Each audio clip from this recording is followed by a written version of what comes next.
በስመ አብ ወወልድ ወመንፈስ ቅዱስ አሐዱ አምላክ አሜን። የዕለቱ ወንጌል የዮሐንስ ወንጌል ምዕራፍ 14 ከቁጥር 1 እስከ ፍጻሜ። ልባችሁ አይታወክ፣ በእግዚአብሔር እመኑ፣ በእኔም ደግሞ እመኑ። በአባቴ ቤት ብዙ መኖሪያ አለ። እንዲህስ ባይሆን ባልኋችሁ ነበረ። ስፍራ አዘጋጅላችሁ ዘንድ እሄዳለሁና፣ የጄም ስፍራ ባዘጋጅላችሁ እኔ ባለሁበት እናንተ ደግሞ እንድትሆኑ ሁለተኛ እመጣለሁ፣ ወደ እኔም ወስዳችኋለሁ። ወደምሄድበትም ታውቃላችሁ፣ መንገዱንም ታውቃላችሁ። ቶማስም ጌታ ሆይ፣ ወደምትሄድበት አናውቅም፣ እንዴትስ መንገዱን እናውቃለን አለው። ኢየሱስም እኔ መንገድና እውነት ሕይወትም ነኝ፣ በእኔ በቀር ወደ አብ የሚመጣ የለም። እኔንስ ብታውቁኝ አባቴን ደግሞ ባወቃችሁ ነበር። ከአሁንም ጀምራችሁ ታውቃላችሁ፣ አይታችሁትማል አለው። ፊልጶስ ጌታ ሆይ፣ አብን አሳየንና ይበቃናል አለው። ኢየሱስም አለው፣ አንተ ፊልጶስ፣ ይህን ያህል ዘመን ከእናንተ ጋር ስኖር አታውቁኝምን? እኔን ያየ አብን አይቷል። እንዴትስ አንተ አብን አሳየን ትላለህ? እኔ በአብ እንዳለው አብን በእኔ እንዳለ አታምንምን? እኔ የምነግራችሁን ቃል ከራሴ አልናገረውም፣ ነገር ግን በእኔ የሚኖረው አብ እርሱ ሥራውን ይሠራል። እኔ በአብ እንዳለው አብን በእኔ እንዳለ መኑኝ። ባይሆንስ ስለ ራሱ ስለ ሥራው መኑኝ።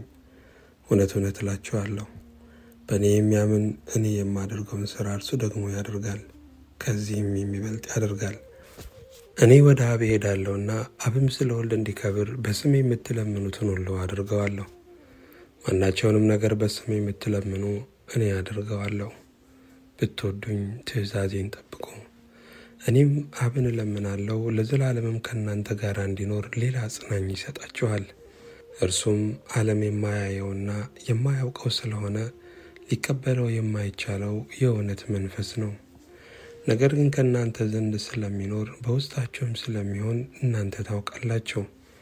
ወላጆች እንደሌላቸው ልጆች አልተዋችሁም፣ ወደ እናንተ እመጣለሁ። ገና ጥቂት ዘመን አለ፣ ከዚህም በኋላ ዓለም አያየኝም፣ እናንተ ግን ታዩኛላችሁ። እኔ ሕያው ነኝና እናንተ ደግሞ ሕያዋን ትሆናላችሁ።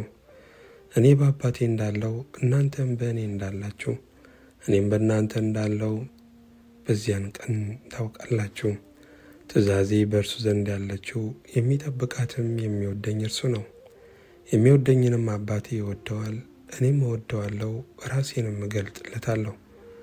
የአስቆሮቱ ያይደለ ይሁዳ ጌታ ሆይ፣ ለዓለም ሳይሆን ራስህን ለእኛ ልትገልጥ ያለ እንዴት ነው አለው። ኢየሱስም መለሰ አለውም፣ የሚወደኝ ቢኖር ቃሌን ይጠብቃል፣ አባቴም ይወደዋል፣ ወደ እርሱም እንመጣለን፣ በእርሱም ዘንድ መኖሪያ እናደርጋለን።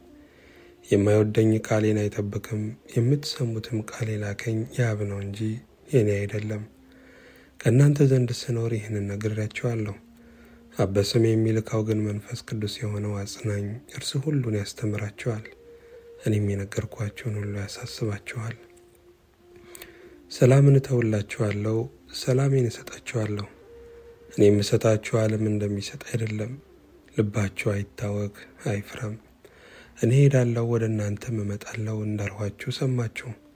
የምትወዱኝስ ብትሆኑ ከእኔ አብ ይበልጣልና ወደ አብ በመሄዴ ደስ ባላችሁ ነበር።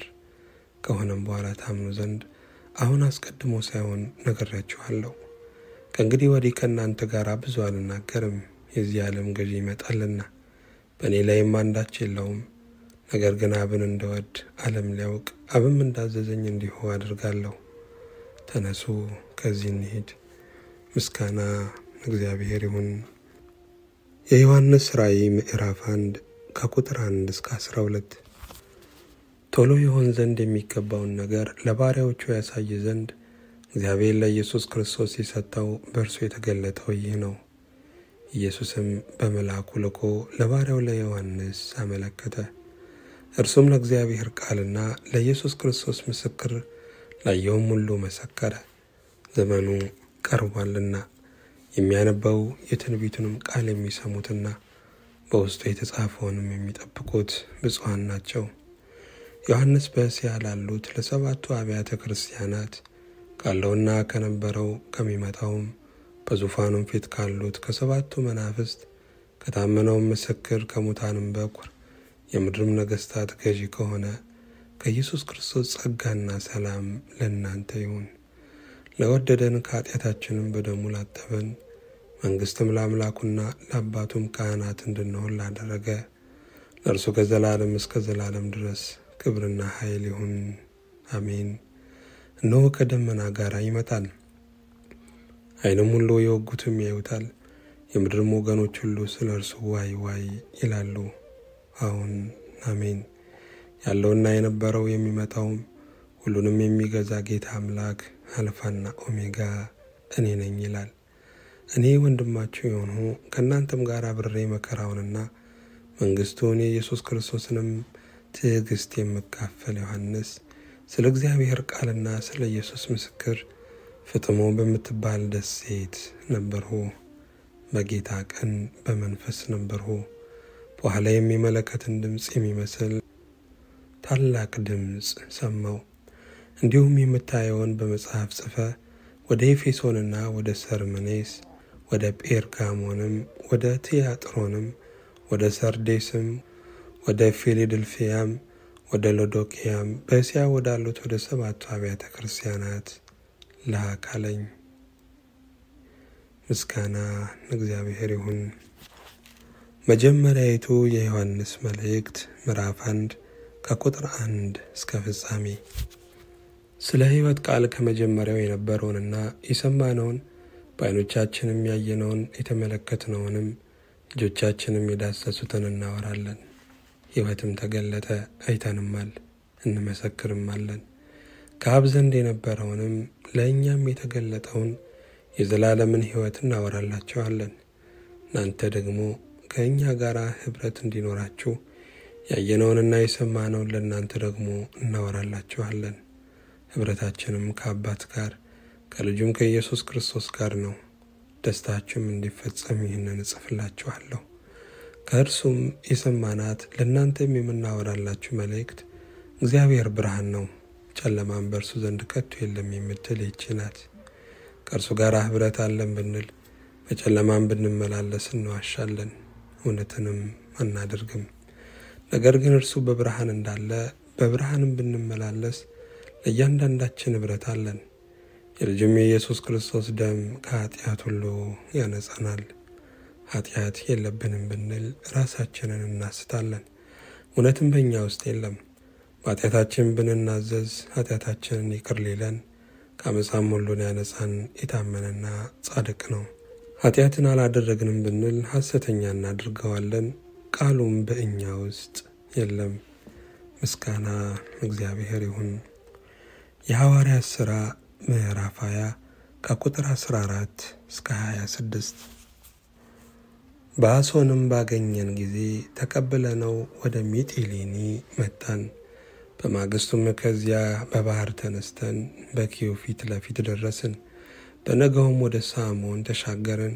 በትሮጊሊዮም አድረን በማግስቱ ወደ ሚሊጢን መጣን። ጳውሎስ በእስያ እጅግ እንዳይቀመጥ ኤፌሶንን ይተው ዘንድ ቆርጦ ነበርና ቢቻለውም ባለ 50 በኢየሩሳሌም ይውል ዘንድ ይቸኩል ነበርና ከሚጢሊንም ወደ ኤፌሶን ልኮ የቤተ ክርስቲያንን ሽማግሌዎች አስጠራቸው። ወደ እርሱም በመጡ ጊዜ እንዲህ አላቸው፣ ወደ እስያ ከገባሁባት ከመጀመሪያው ቀን ጀምሮ በትሕትና ሁሉና በእንባ ከአይሁድም ሴራ በደረሰብኝ ፈተና ለጌታ እየተገዛው ዘመኑን ሁሉ ከእናንተ ጋር እንዴት እንደኖርሁ እናንተው ታውቃላችሁ።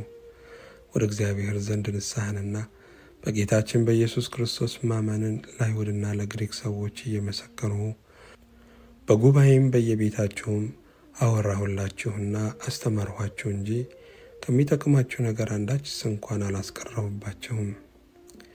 አሁንም እነሆ እኔ በመንፈስ ታስሬ ወደ ኢየሩሳሌም እሄዳለሁ። በዚያም የሚያገኘኝ ምን እንደሆነ አላውቅም። ነገር ግን መንፈስ ቅዱስ እስራትና መከራ ይቆያል ብሎ በየከተማው ሁሉ ይመሰክርልኛል። ነገር ግን ሩጫዬንና ከጌታ ከኢየሱስ የተቀበልሁትን አገልግሎት እርሱም የእግዚአብሔርን ጸጋ ወንጌልን መመስከር እፈጽም ዘንድ ነፍሴን በእኔ ዘንድ እንደማትከብር እንደ ከንቱ ነገር ቆጥራለሁ። አሁንም እነሆ እኔ እግዚአብሔርን መንግሥት እየሰበኩ በመካከላችሁ የዞርሁላችሁ ከእንግዲህ ወዲህ ፊቴን እንዳታዩ አውቃለሁ። ምስጋና ለእግዚአብሔር ይሁን። የዮሐንስ ወንጌል ምዕራፍ 21 ከቁጥር 20 እስከ ፍጻሜ። ጴጥሮስም ዘወር ብሎ ኢየሱስ ይወደው የነበረውን ደቀ መዝሙር ሲከተለው አየ። እሱም ደግሞ በእራት ጊዜ በደረቱ ተጠግቶ ጌታ ሆይ አሳልፎ የሚሰጥህ ማን ነው ያለው ነበረ። ጴጥሮስም ይህንን አይቶ ኢየሱስን ጌታ ሆይ ይህስ እንዴት ይሆናል አለው። ኢየሱስም እስክመጣ ድረስ ይኖር ዘንድ በወድስ ምን አግዶ? አንተ ተከተለኝ አለው። ስለዚህ ያ ደቀ መዝሙር አይሞትም የሚለው ይህ ነገር ወደ ወንድሞች ወጣ። ነገር ግን ኢየሱስ እስክመጣ ድረስ ይኖር ዘንድ በወድስ ምን አግዶ አለው እንጂ አይሞትም አላለውም። ስለ እነዚህም የመሰከረ ይህንን ጽፎ ያለ ይህ ደቀ መዝሙር ነው። ምስክሩም እውነት እንደሆነ እናውቃለን። ኢየሱስም ያደረገው ብዙ ሌላ ነገር ደግሞ አለ። ሁሉም እያንዳንዱ ቢጻፍ ለተጻፉት መጽሐፍ ዓለም ራሱ ባልበቃቸውም ይመስለኛል። ምስጋና ለእግዚአብሔር ይሁን።